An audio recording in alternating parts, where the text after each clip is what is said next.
अस्सलाम वालेकुम, मेरा नाम है फ़खर अब्बास, मैं हूँ लैब टेक्नोलॉजिस्ट। मैं आपके साथ रिपोर्ट शेयर किया करूँगा ताकि आम बंदा भी घर बैठ के अपनी रिपोर्ट को पढ़ सके और समझ सके कि उसको क्या इश्यूज़ हैं।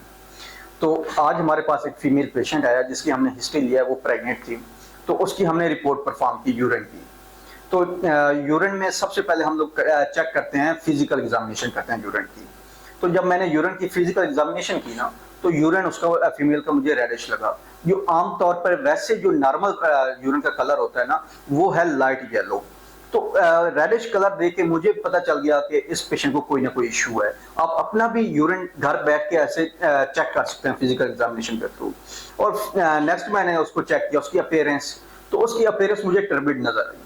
तो फिर मैं आगे चला जाता हूँ केमिकल एग्जामिनेशन की तरफ, ताकि इसको मैं फर्दर डायग्नोज कर सकूँ। अब हम यूरिन की करते हैं physical examination first of all, क्योंकि यूरिन की होती है 3 किस्म की एग्जामिनेशन।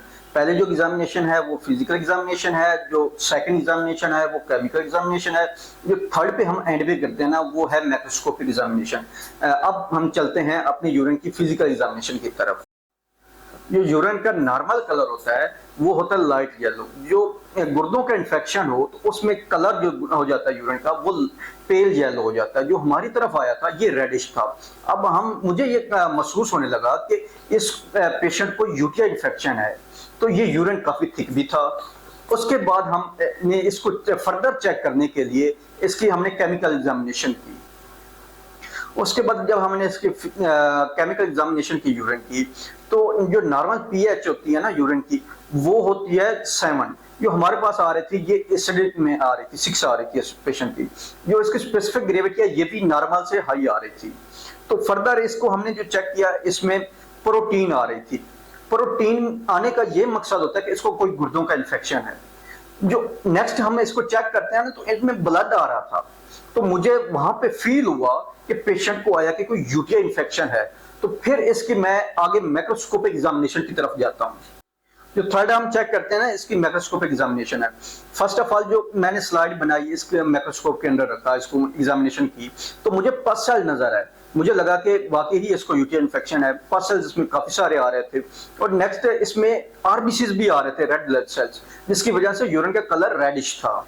तो मैंने इसको चेक किया, मैंने कहा वाकई ही इसको यूटीआई इन्फेक्शन है।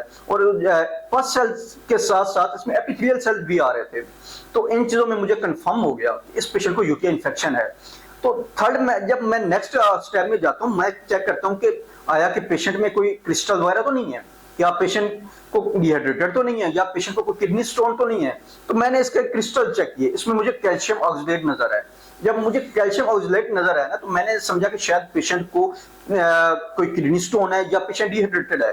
तो मैंने इसकी क्लिनिकल सिम्टम के साथ इस रिपोर्ट को कोरिलेट किया। तो इस तरीके से आप अपनी रिपोर्ट को भी घर बैठे रीड कर सकते हैं और अपने आप को डायग्नोज कर सकते हैं। तो नेक्स्ट मेरी वीडियो देखने के लिए मेरे चैनल को सब्सक्राइब करें। अल्लाह हाफिज।